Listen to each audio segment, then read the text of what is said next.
Hello and welcome back to today's video. So we're going to be having a quick look at the integral of x to the power of x squared plus 1 multiplied by 2 times the natural log of x plus 1 and integrating with respect to x from bounds of 1 all the way up to 2. Okay, so the first thing that we're going to do here is I'm actually just going to quickly rewrite the problem. Nothing too crazy, but I'm just going to rewrite it. Instead of writing x to the power of x squared plus 1, I'm just going to write it as x to the power of x squared and then times by an x down here. So just to kind of neaten it up a little bit, in my opinion, and that will come in somewhat handy later on. Okay, rest of the problem is exactly the same. I'm just kind of neatening that up a touch. Okay, so now let's actually start solving this problem. So the first step that we're going to take in solving this is we're going to introduce a new variable, u. And I'm going to say let u be equal to x to the power of x squared. Because realistically, looking at this whole problem, that is the issue. We shouldn't have a problem with integrating an x or the natural log of x. That's all pretty standard stuff, but integrating x to the power of x squared, well, that's getting a little bit spicier now. So what we want to do now is find the derivative of u with respect to x. So what is du dx? Okay, that is the big question here. So again, looking at this, that's going to be a little bit tricky to just differentiate by looking at it. So what we're going to have to do is we're actually going to have to take the natural log of both sides of this equation here. And what that'll do for us now is, well, that will still be the natural log of u, but we can use our log laws here, and that will now become x squared times by the natural log of x. So that is a lot more approachable than what we've seen above. Okay, and so now what we're going to do is we're going to differentiate both sides with respect to x. And I might just quickly introduce a new variable. I'm going to say let y equal to the natural log of u, just to neaten this up a bit. We don't need to do that if you're really quick with your chain rule and all that sort of stuff, but just for the sake of neatening things up a little bit, I'll put that in there right now. Okay, so let's differentiate both sides of this equation with respect to x.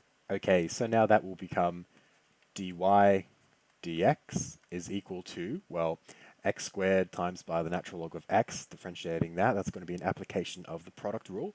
So that will give us 2x times the natural log of x, and then plus x squared over x. That'll neaten up to just be an x there. Okay, dy dx, well, what's that going to be? Because y is a function of u, and u is a function of x. So that's now going to be using the chain rule here. So that will become dy du du dx. Okay, and so dy du, well, that's just going to be 1 on u. And du dx, well, hello, that is exactly what we're looking for. So what we need to do now is quickly rearrange and solve for du dx. All right, so to do that, just multiply u up to the other side, and then we'll have that du dx is simply going to be equal to, and I might take out a quick factor of x, just again to neaten things up. So now it's going to be ux times by 2 times the natural log of x plus 1. Okay, let's quickly write that up above here. So du dx is now equal to ux times by the natural log of x, whoops, forgot a 2 there, plus 1. All right, now solve for dx. Let's quickly rearrange that, and so then we'll have that dx is going to be equal to du over u times by x times by 2 natural log of x plus 1. Okay, and so now you can probably take a quick moment and see, well, what's going to happen if we express dx using this notation here up in this problem that we had right at the top. So I'll quickly write this down in full down below, so that way we can see exactly what's going on here. So it'll now become, well, the integral, we'll look at the limits in a moment. We had the original problem, which was x to the power of x squared, and then we had that x over there. We had 2 times the natural log of x plus 1 in brackets, and then replacing the dx with what we just found that it was equal to, so du on ux times by that there. So this now becomes, well, ux to ln of x plus 1 du. Okay, and we remember that u was equal to x to the power of x squared, so we'll quickly get rid of that, and that will become a u there. And well, now what we see is the exact same thing on the numerator and denominator. So the only thing that we need to have a quick look at is the integration limits here.